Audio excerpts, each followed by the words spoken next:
Good morning, children. Today, our topic is water. Water is very important for our living, for our survival. We cannot live without water. We need to drink water. All living organisms need water. Every organism needs to drink some water to maintain its body condition to life because our body is made up of water. 70% of our body is composed of water. So it's a very essential. It's more essential than the food we eat. Okay. So water is not only needed for drinking purpose, but this is the prime use, drinking.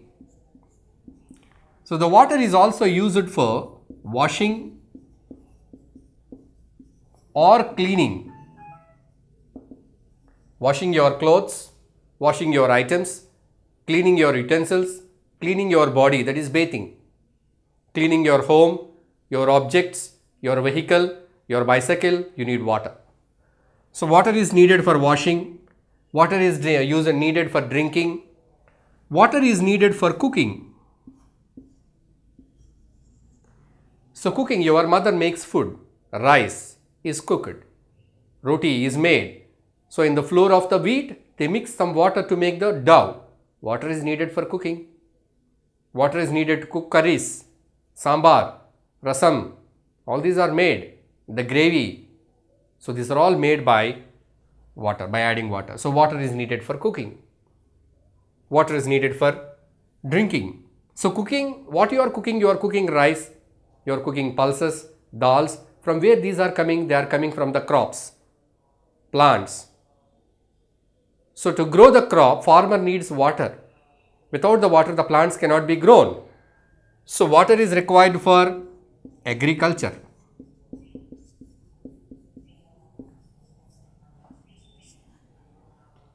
So for your daily activities, for your daily routine, you need so many items. You need the food, you need the water, you need the clothes. So you need the cloths which are made out of fibers. The fibers are made from cotton plant, cotton fibers. The cotton plants are grown by the water. So again, for your clothing also you need water.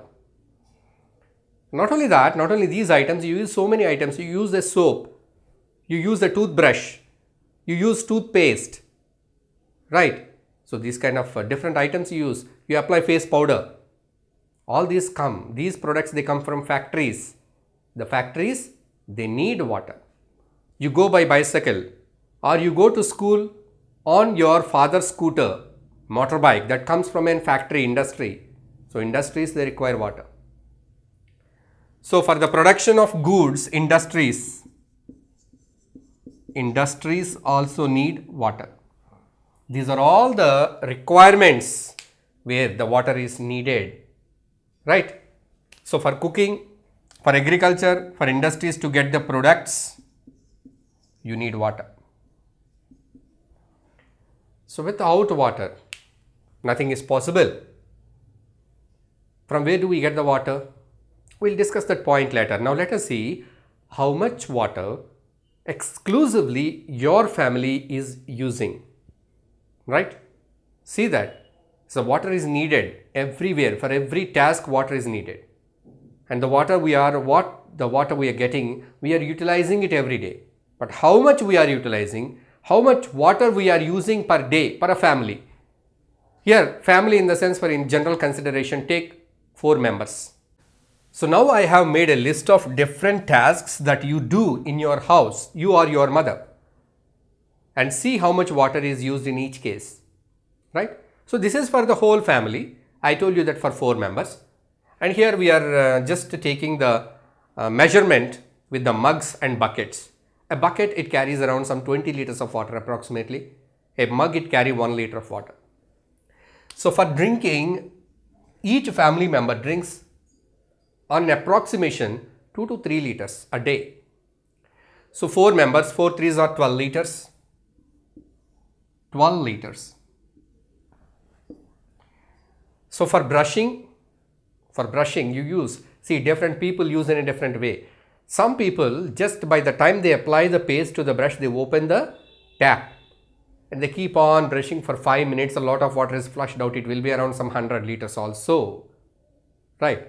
It's not a good practice. Just we are estimating the 2 mugs of water, that is 2 liter, 2 into 4 people, 8 liter. And for bathing, you need a bucket of water. On an average, you use a bucket of water, 20 liter. So 4 members, 80 liter of water. And for washing the utensils, some 2 buckets for the whole family, for that is 40 liters. For washing clothes, need more water. So the clothes are to be soaked, they are to be washed, they are to be just rinsed up for the rinsing. Approximately some 5 buckets to 6 buckets, 120 liters. For the toilet, whenever you flush every time, 1 bucket of water is used. So that is 20 liter. 4 members, you can put it as 80 liters of water. Cleaning the floor, mopping the floor, some 2 buckets of water is used there for a big house. So 40 liters. You can come down here and count the total number of liters of water that is used by you, by your family a day.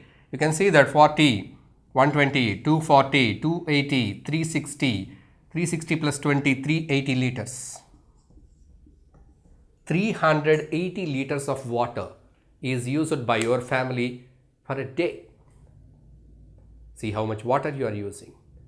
If that is the case of your family, you see how many families are there in your apartment? 20 families. So 20 into 380. How much? 20 into 380. So 7,600 liters. Right? 7,600 liters. That is the volume of the water that an apartment people are consuming. You see in your colony how many houses are there, how many apartments are there.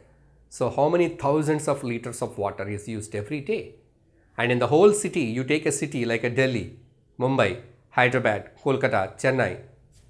See how much water is used. Right? For all these purposes, we use good water. It's not the water that is simply collected from a raw source. It's a pure water. Drinking water, potable water is used for all this. Or the water from the ground source it is used. Right? So that much amount of clean water is required for a day to run. This is only for one day. You estimate for 1 year how many thousands and gallons of liters of water is required. So that is the requirement and importance of water. This is just in a house, not the requirement to grow the plants that is needed for your food. So that is not counted, not for the industries, not for the other applications outside. Just in your house, for your personal use, for your family, per a day, 380 liters of water is required. We did not mention so many things, only the main and regular important things that we have mentioned over here. So by this you can understand how much water we are using every day. So now let's see, where do we get water? From where are we getting the water? So from where do you get the water to your home? You will get it from the tap. Every day in the morning, your mother will open the tap, she will get the water. She fill the water into the utensils or into your purifiers and all. So you will store the water for your daily use. Or in some cases, in some of the flats, whenever you want, you can open the valve, you can open the tap and you can get the drinking water. In some places, the municipality people, every day at one particular time, they will open the taps. So by that, then you will get the purified water. So this is how you get the water. But from where they are coming, from where they are sourced. The water, it comes from sources like ponds, lakes, wells and rivers. These are the fresh water bodies. These are the water bodies from where the water is collected and it is filtered, and the filter water is supplied by the municipality to the houses. It all depends upon the place you are living. You are living in a town, your municipality will take care of it. You are living in a city, the municipal corporation will take care of supply of the purified water to each and every house through the pipelines. In some places, in villages, in remote places, people use it to find the water source, whether it is a river or a pond or a lake, they use it to carry their own water in the pots. In some places, the people use it to walk kilometers along to get the water, drinking water. There is no water supply facility in their villages. They used to walk. They have to walk. So even now we see in so many states, in so many villages, the same situation, scarcity of water. Because there is no groundwater, there are no wells in their villages, the wells are completely dried up. So the people, they walk a long distance with the pots in their hands and collecting the water from the nearby pond or lake or river and getting it back to the home. So they are engaged in this work the whole day getting the water. So the source of water is either the pond or lake or well or river. That is the source from where the water is collected and it is supplied to us, right? So from where the water comes to these ponds, lakes, rivers and wells, we are using the water. One day all these ponds, lakes, wells and rivers must be dried up, used up as we are using up, but they are refilling. How they are refilling? These are the different sources of water bodies, but we find one more bigger source of water, that is the ocean. It's a very biggest source. 2/3 of our earth is covered by water. Lot of water in the sea and ocean, but we cannot use it. Because the water that is there in the ocean is salty. It has high amounts of salt. It's a saline water. It's not potable. That means it is not fit for drinking. So that water, there is a plenty of water, huge amount of water, but we cannot use it. So about the water in the oceans, there was an English writing, The Rime of the Ancient Mariner, written by St. Coleridge in 1798. He wrote one stanza, look at this: water, water everywhere, nor any drop to drink. So from this stanza we can see that water, water everywhere. If you go to a sea or ocean, you can find plenty of water, but that is not fit for drinking. But however, the water in the oceans is refilling the water in pond, lake, wells and rivers. How? How is it refilling? Do you think that there are any pipelines connected to the oceans to these bodies like ponds, lakes, wells and rivers? No, there is no such pipeline network.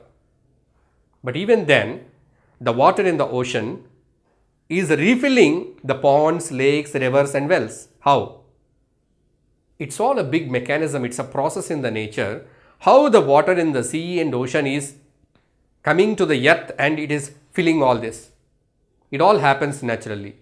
Let's see and understand how it naturally happens. So here we are going to verify that how the water from the oceans is refilling or reaching these water bodies like ponds or lakes or rivers. So here first we see that the disappearing trick of water. See, you have taken a mug of water, just you spilled the mug of water on the floor. You didn't mop that, just you left it there for 1 or 2 hours, you switched on the fan and after that you came back and see the water disappeared. What happened to the water? You don't know that. What happened to the water? It changed into water vapor.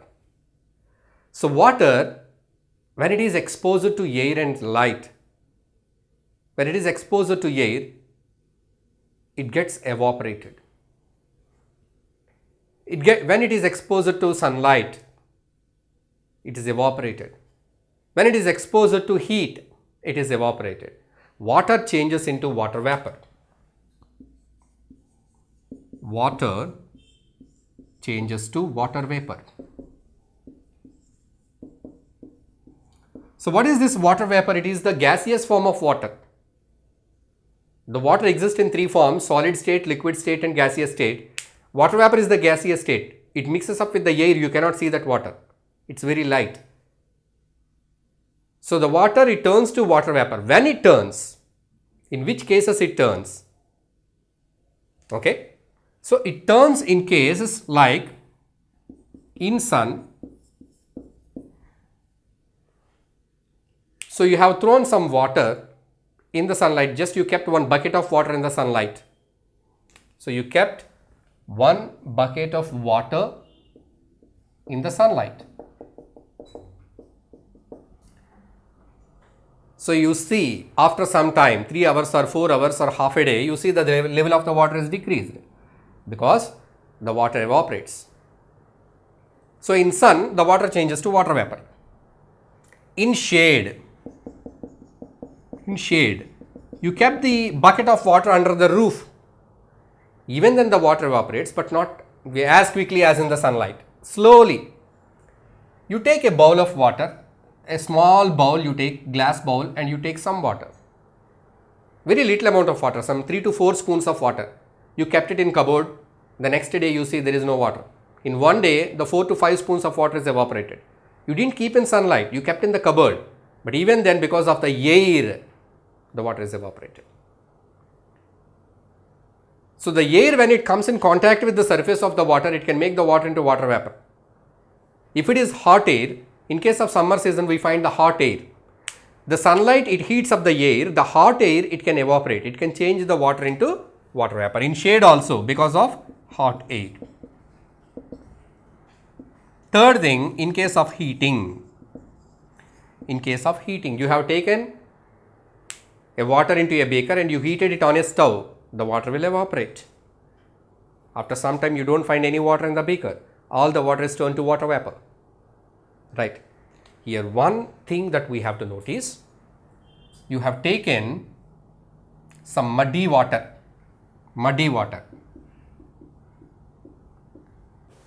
So here, we have taken some muddy water. So this is under sunlight.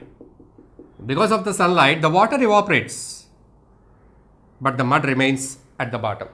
What does it indicate? When a water body is exposed to sunlight, the water only evaporates. The salt, mud, whatsoever the solid constituents are there, they will remain back. The same happens in the ocean or the sea. In the water, only the water evaporates, only the water. The salts, they remain back in the sea. That is the reason why the sea, it has got a store of salts. Salts are not entering into the water that is evaporated. So in this evaporation, only the water evaporates. In any of the case, say for example, you have taken one test tube and in the test tube you have taken salt water. So this salt water test tube you heated under a burner. Now the water evaporates and you can find the salt deposited over there. This is the way how you can separate salt from salt water that we have seen in the separation of substances lesson.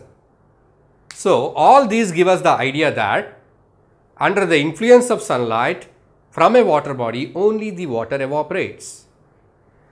So here the water evaporates, the water turns to water vapor.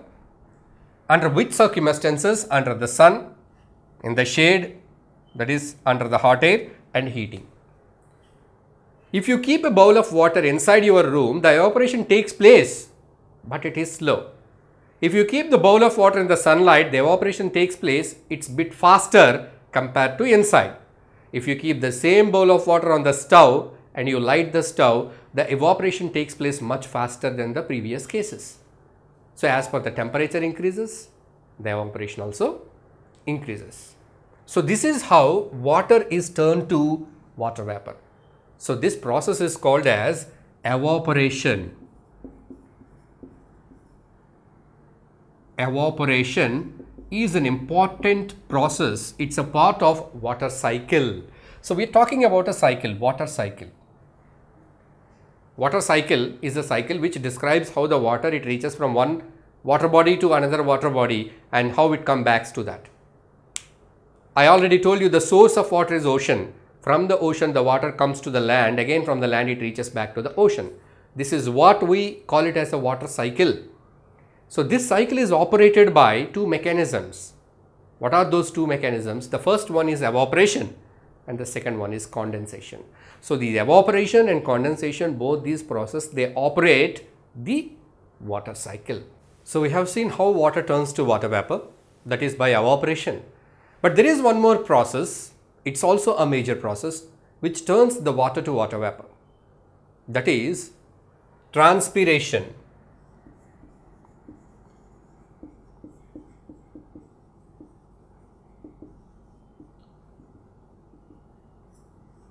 Transpiration. What is this transpiration?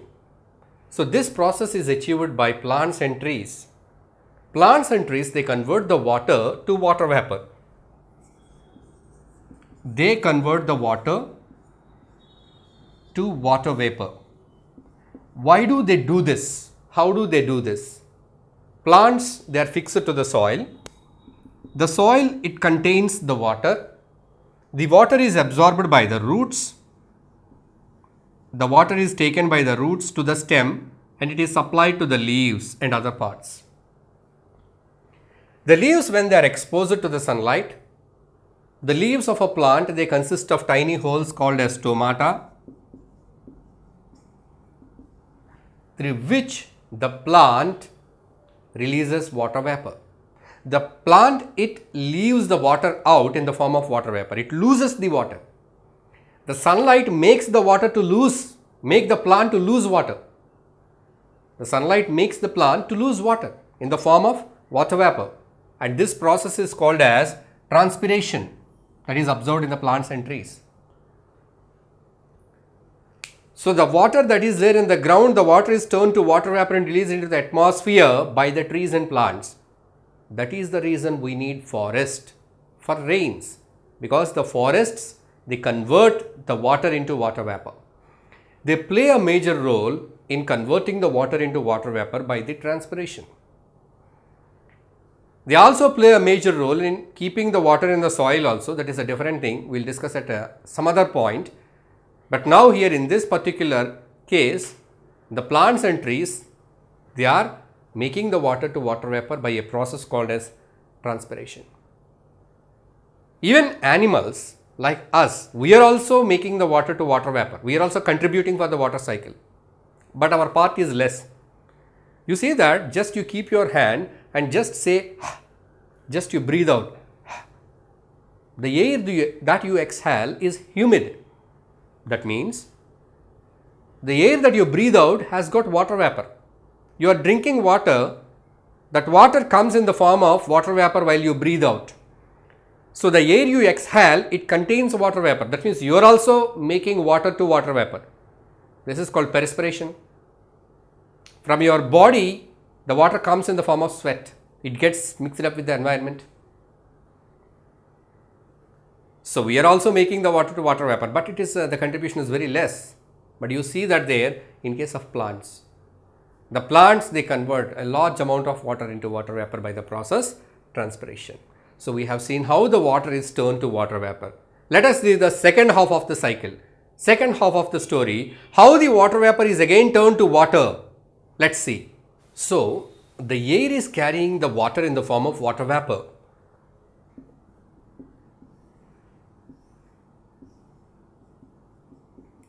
So the air with water vapor, it's going up, traveling up. Okay. So it is raising. As it is raising, it gets cooled. So the cool air, it reaches certain heights. When the air is cooled at certain heights, when the air is cooled, the water droplets or the water vapor present in the air, it gets condensed to tiny droplets of water. So the air is moving to certain heights. When the air is moving to certain heights, it is cooled. Right. So cooling of air makes the water to condense. How to believe this? We can believe this by looking at an experiment. You might be seeing that, have you ever seen that if you just take out a soft drink bottle, a cool drink bottle out of the refrigerator. So you have taken the bottle out and you kept it there.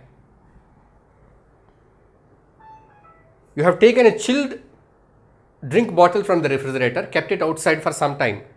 After some time, you will find that so many water drops are collected over here. Earlier, when you have taken it out, there was no water, just you wiped it with a clean cloth and kept it there. But later you find so much water is surrounding the bottle, water droplets. From where these water droplets have come? The air that is touching the bottle has got water vapor. That water vapor got condensed on the cool surface of the body. So when the air touches the cool surfaces, the water vapor in the air get condensed. In the same way, the air which is carrying the water vapor, when it reaches certain height, cooler places, At the cooler regions, the water vapor condenses to form tiny droplets of water. But as they are very tiny, they are not heavy, they cannot fall down. So they get stuck over there. They get collected, till they become heavy. So after a certain point, all these droplets are collected to form bigger droplets of water. So when they have tiny droplets of water, you call it as clouds. So these tiny droplets of water, they form the cloud. But once they aggregate, in the sense, once they join with so many such tiny dots to become heavier and heavier and heavier, bigger dots, these dot becomes the heavier. So they are heavy. They cannot stay at that height. So due to the gravity of the earth, because of their heaviness, they fall down in the form of rain. So rain is nothing but water drops. From where they are coming? They are coming from that height at where the clouds are formed. How were the clouds formed? The clouds were formed because of the condensation. What is the process? Condensation. So here we studied that evaporation is the process in which water turns to water vapor. Condensation is the process in which water vapor turn to water, reverse. So condensation is the reverse to evaporation. So because of condensation, the heavier drops of water is collected and it fall down as rainfall. The place of evaporation and place of condensation are different. That is the reason why we are getting the rains here, but the water is not evaporated. The water is evaporated. See, so see, this is the Indian subcontinent. Just I am drawing the coastal area. Here is the sea. Here the water is evaporated and the clouds are formed. So these clouds are coming to this place and they are raining. That means here the water is taken from here and it is brought down and put here. So this is the way how the water is transferred from seas and oceans to the land. That is because of the rainfall. So for a proper rainfall, who is contributing? Forest. Trees are contributing a lot for the proper rainfall. Now let us see how the water come back to the ocean. I told you the source is the ocean. From the ocean, that is by evaporation, the water evaporates into the atmosphere. So thereby condensation, the water come back to the land. So here the major source of fresh water is rainfall. Whenever it rains on the land, the water, it flows into the water bodies. Some water gets submerged or seeps into the ground. And one more thing, we have mountains with ice deposited over there. The snow melts in the mountains like Himalayas. So the melted snow, it flows into the rivers. That is one more source.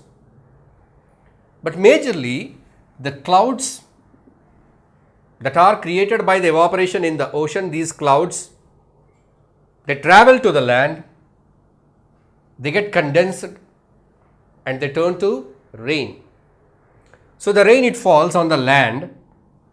Once the rain, it falls on the land, that is on the mountains and on the land, it flows into the rivers. So primarily the rainwater, it goes to the rivers. The rivers carry the water for a long distance. They distribute the water to ponds and lakes. Some river water is used to fill the ponds and lakes. The ponds and lakes are refilled by the river water. They are fueled by the river water. They are charged by the river water.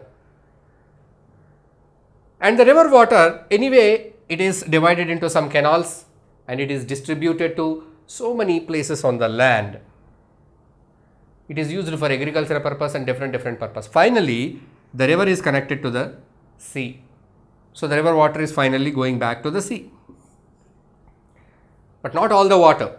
Some of the water is seeping down into the ground as groundwater, underground water. So this underground water is used by the people in the form of wells. If you dig a bore well or an open well, you will find some water.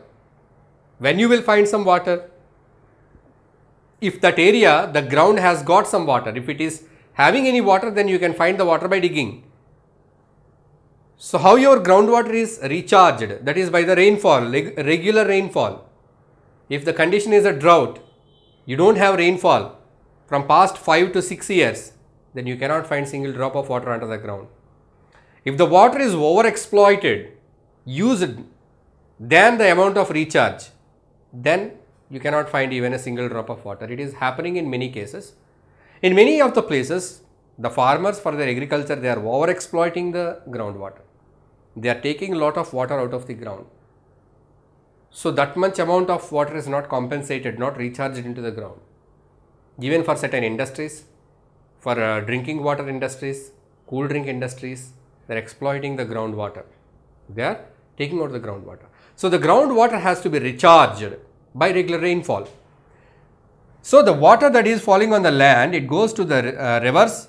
Sometimes it is going to the ponds and lakes. So all these water bodies are charged by the rainwater, and excess water is flowing back into the sea or ocean. Right. So this is the way how the water is circulated. Here what plays a major role here? Rainwater, it rains at some times, not all the time. So the water is available, the fresh water is available in the form of rainfall, but we cannot completely utilize that on the immediate moment. And at the same time, we cannot completely store the rainwater. We cannot completely harvest the rainwater. But there are certain steps. By building dams and reservoirs, we can store the rainwater for some period, and we can use it when it is needed during the agricultural time, cropping time or summer season. Right. So the governments, they make plans to build as many as possible dams to store the rainwater. Okay. So by that, the water can be conserved, the water can be preserved. And even by making so many arrangements to make the groundwater level increase, when there is a rainfall, if the water is allowed to seep down, then you can get more water. But what is happening these days? We are not allowing the rainwater to percolate into the ground because we are plastering the roads with cement. Earlier the roads were made of mud. There used to be a lot of grass and vegetation. So because of the vegetation and muddy surface, water can easily penetrate through that and it can deposit in the under layers as a groundwater. But the conditions are different now. In cities, not only in cities, even in villages you go, there you can find the cement plastered roads. We are not leaving any free soil, we are not leaving any grass growing vegetation. So the amount of water that recharges the ground is very less. And there is a very less decrease in rainfall. So disturbance in the rainfall pattern. Suddenly there will be a huge rainfall leads to floods. Suddenly there won't be any rainfall leads to drought. So those are the conditions arising. It's all arising because due to the environmental factors that we will study in the other lesson. But here understand that how water is circulated from ocean or sea to the land, land to the sea again, how it is circulated and how this is operated by the water cycle.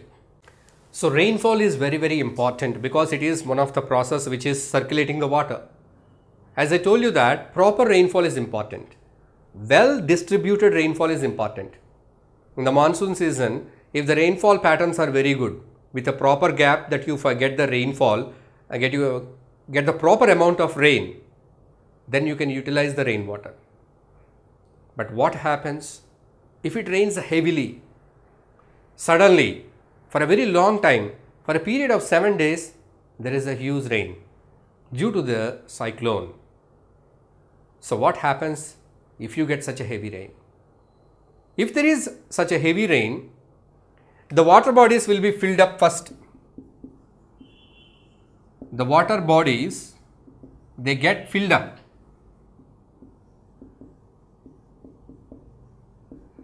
Ponds, lakes, rivers, they get filled up. Then they overflow. So if they overflow, what is happening? Overflow of water, it submerges the low lying areas.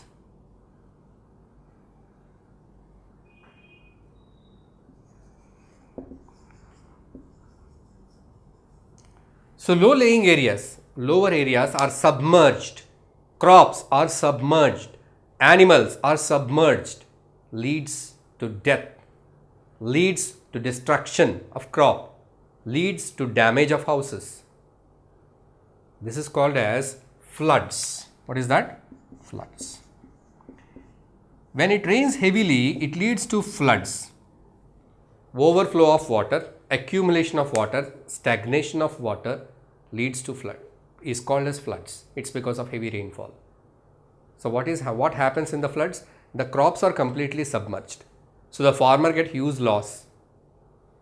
Animal, the cattle, they get submerged in the water, they die. And houses are damaged, property is lost, people lose their houses. So they need to buy each and every item again because it is lost. It got wet in the rain water, stagnant water. In many places, the poor huts, the houses that they build, they get destroyed and collapsed because of the flood water. This is all happens because of the flood. Soil get damaged, soil erosion takes place.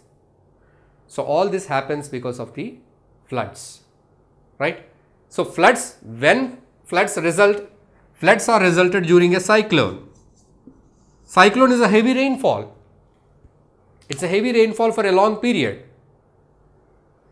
So there must be proper plan ready with us. In case of floods, beforehand we can take measures to control the damage of the floods and all such. Anyway, it's not completely under our control as it is a nature sign. We cannot completely predict and do the necessary, but we can do certain steps to reduce the loss that is caused by the floods.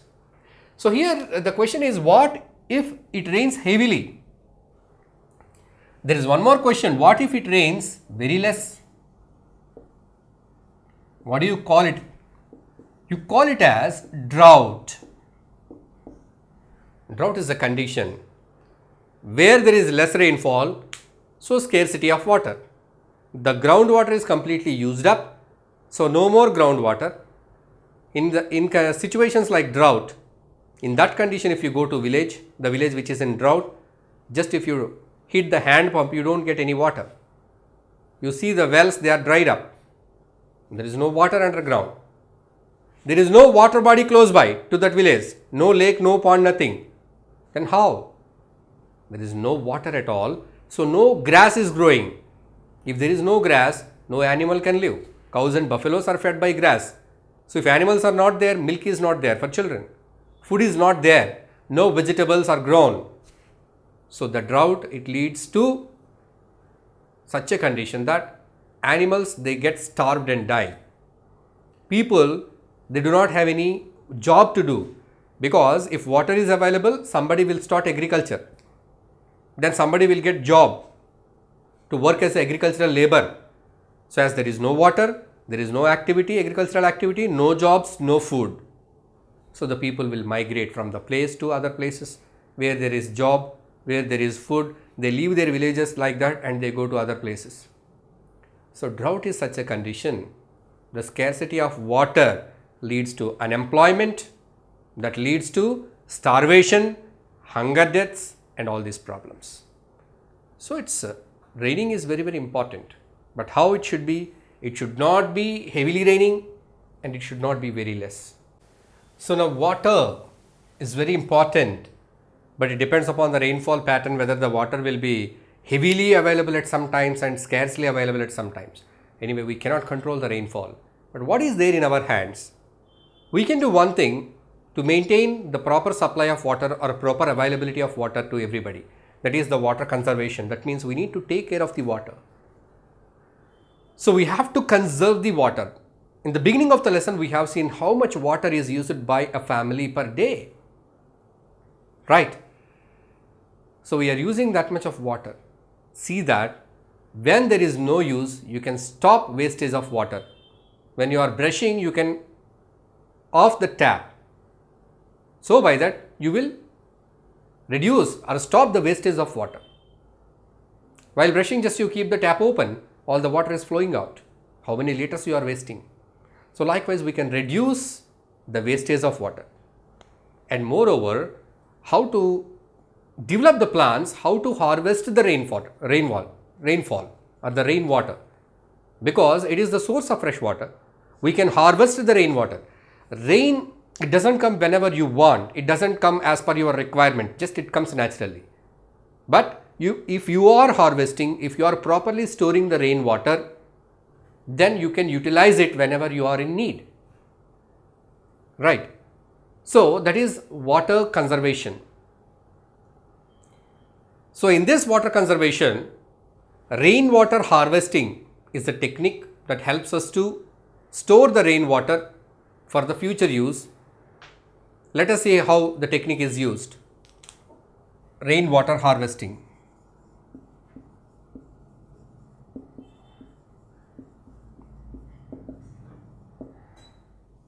So for the rainwater harvesting,